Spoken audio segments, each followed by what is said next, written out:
of all the times that you've been super confident in yourself, how have you performed, right? Like if you're confident in you, like, oh my goodness, like you feel untouchable, right? So I want you to feel the same way as a pre-PT so that you can get back to doing what you got to do and absolutely crush it.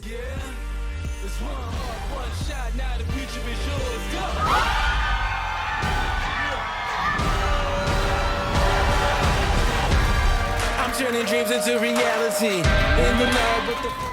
Hey, what's up? How you doing? Hope you're having an absolutely amazing day. My name is Joseph Gugi. I am a physical therapist, one of the co-founders of Pre-PT Grind, where we help you get into physical therapy school without wasting time or money. And in this video, I want to talk about confidence, right? Because as students, as pre-PTs, it's very common to not feel confident like in yourself as a student, as an advocate. So let's talk about 3 ways to become more confident as a pre-PT. And of course, if you find value in this video, please be sure to share this out with a friend who might value it, or watch it again, or whatever you need. But nonetheless, I want to help you make sure that you're a lot more confident as a pre-PT so that you can do what you got to do to get into physical therapy school. All right, so let's talk about confidence, right? So another term that I like to use to exchange for confidence is self-trust, right? When I have more self-trust, I naturally feel better about myself, which means I have more confidence in myself. So let's talk about 3 ways that I, like any person, like you watching this, your friend who's gonna watch this after you, like that you can use right now to be more confident. Because as you know, like think of all the times that you've been super confident in yourself. How have you performed, right? Like if you're confident in you, like, oh my goodness, like you feel untouchable, right? So I want you to feel the same way as a pre-PT so that you can get back to doing what you got to do and absolutely crush it as a student. So let's talk about the first one. The first way to do that is to keep the promises that you make to yourself. Weird one, huh? So keep the promises that you make to yourself. So what that means is this. Think of all the little agreements that you have with yourself. Maybe it's a schedule that you have for your day and you're like, okay, I'm going to do these 3 things today. And then you fail to do them, right? So, or maybe for you it's, hey, I am going to go to the gym twice this week, and then you don't go to the gym. Like little things like that, like actually tear away at your self-trust, because you're basically telling yourself that when you tell yourself that you're gonna do something, and then you might do it, you might not do it. But if every single time you said, hey, I'm going to the gym, or I'm going to study today, or I'm going to do this, your self-trust actually goes up when you actually fulfill that, when you actually keep the promise that you made to yourself. So ask yourself, are you keeping the promises that you make to yourself every single day? Because that's one of the first things that I can tell you right now will help you have more self-trust, aka more confidence in yourself, because that's all it is. Like your ability to know, hey, if I said I'm going to do that, I already know that I'm going to fulfill it. If I said that I'm going to study 3 hours a day for the GRE, then I know that I'm going to make it happen. I'm not going to be like, oh, well, I hope I can. Like, no, like you've made that promise to yourself. And if you haven't been doing that, then start challenging yourself to start keeping those promises to yourself. Or maybe like if those promises feel overwhelming, then make them smaller.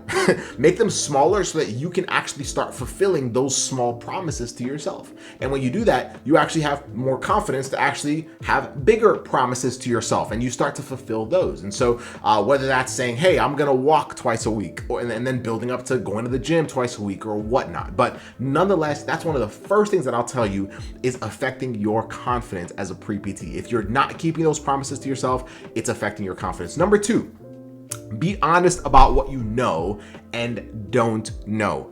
One thing that I see a lot, and I struggle with this, is students who have a hard time asking for help, right?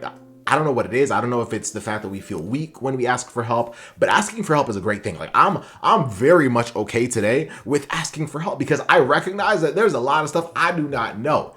And what happens is the more you know, the more you realize that you don't know a lot of other things. And so as a student, one of the best things you can do for your confidence is being transparent with yourself about what you know and what you don't know. And if you know what you don't know, then you're actually saying, okay, cool, like I recognize that, so I'm going to find a solution for it. Instead of thinking, well, I don't know that, so I don't want people to think I'm dumb. I don't want people to think I'm like not smart. I don't want people to think that I'm not with it. I don't want people to think that I'm not good enough. So hopefully they don't figure it out, right? Like, you doing that is actually affecting your confidence. So figure out, like, what are the things that you know, what do you not know? And are you taking the time to actually figure out who can actually help you with that? Because if you're doing that, then like, game changes for you drastically. And then the last way to really increase your confidence, if you can build your self-trust, if you can build it by keeping those promises, if you can build it by being transparent with yourself about what you don't know and what you do know, then the last one is reverse engineering everything. So basically saying, hey, like, what is the outcome that I want? And then how can I basically work backwards from there? So if I want to, take the GRE in 2 months, okay, like, what score do I need? Where am I at now? Can I work backwards so that I can actually be super detailed in what I need to do every single day leading up to that actual exam? Most of us just kind of go for it. Most of us just say, all right, I'll just do 2 hours of studying, or I'll just do this, or I'll just do this part of my application, or I'll just do my essay now, or y'all, like reverse engineer everything so that you know to the T what you need to do on every single specific day, like to the point where you can be like, I've reverse engineered everything down to knowing, hey, I need to do these 5 things today. And if I do that, then I'm on track to hitting my goal in 2 months or in 1 month or whatever that is. And then tomorrow I know what I need to do. And then the day after that, I know what I need to do. And as you keep doing that, you're like, yo, like, all I gotta do is follow my game plan, my own game plan, to make sure that I get to the outcome that I desire. And many of us don't do that. Many of us don't take the time to do that because it seems like it seems daunting. It seems like a lot, if I'm being honest, right? But when you do it, it gives you direction on what you need to do every single day, period, the end. If you can do that, you're well on your way to being a lot more confident. You're well on your way to finding solutions to your real problems. You're not going to waste time, and you're going to feel that much better about yourself. So that is it. That is how you build your confidence. And then, of course, if you want more clarity on how to really elevate your confidence and your control as a pre-PT, go to preptsecrets.com. We got you covered there with a free training. But that is it. And then, of course, please be sure to like and subscribe so that we can serve you more frequently, but we can also serve more students like yourself. And share this out with a friend if you found value in it, and we will see you on the next training. See you. Bye.